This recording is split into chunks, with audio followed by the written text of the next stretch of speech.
ஓம் ஸ்ரீ குருப்யோ நமக. ஹரஹர சங்கர ஜெய ஜெய சங்கர. தெய்வத்தின் குரல் இரண்டாம் பாகம். அத்தியாயம் உப புராணங்களும் பிற புராணங்களும்.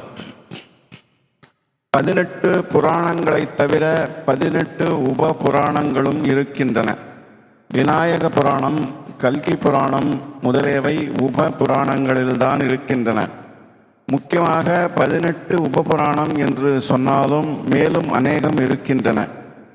மாசங்களின் மகிமைகளை சொல்லுகிற துலா, அதாவது ஐப்பசி புராணம், மாசி புராணம், வைகாசி புராணம் என்றெல்லாம் இருப்பவை 18 புராணங்களிலும் உப புராணங்களிலும் அடங்கி இருக்கிற சில பகுதிகளே. ஸ்தல புராணங்கள் என்று ஒவ்வொரு க்ஷேத்திரத்திற்கும் இருக்கிறது.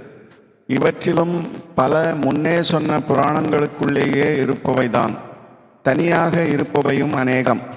இப்படியே காவேரி, கங்கை முதலான தீர்த்தங்களின் மகாத்மியங்களும் புராணங்களின் பாகமாகவும் தனியாகவும் இருக்கின்றன.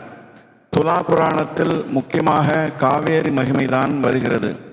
துலா மாசத்தில் காவேரி ஸ்நானம் விசேஷமானது. பகவானை பற்றிய புராணங்களைத் தவிர பக்தர்களை பற்றியான புராணங்களும் இருக்கின்றன. பெரிய புராணம் என்ற திருத்தொண்டர் புராணம் சிவனடியார்களான 63 நாயன்மார்களின் கதைகளை சொல்வது. இதுவே சமஸ்கிருதத்தில் உபமன்யு பக்தி விலாசம் என்ற பெயரில் இருக்கிறது.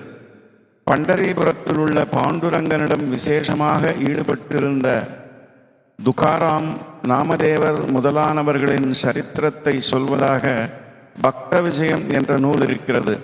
வடதேசத்து பக்தர்களை பற்றி நாபாதாஸ் என்பவர் பக்தமாலா என்று எழுதியிருக்கிறார். இத்துடன் உப புராணங்களும் பிற புராணங்களும் என்ற இந்த அத்தியாயம் நிறைவு பெறுகிறது. ஓம் சாந்தி சாந்தி சாந்தி.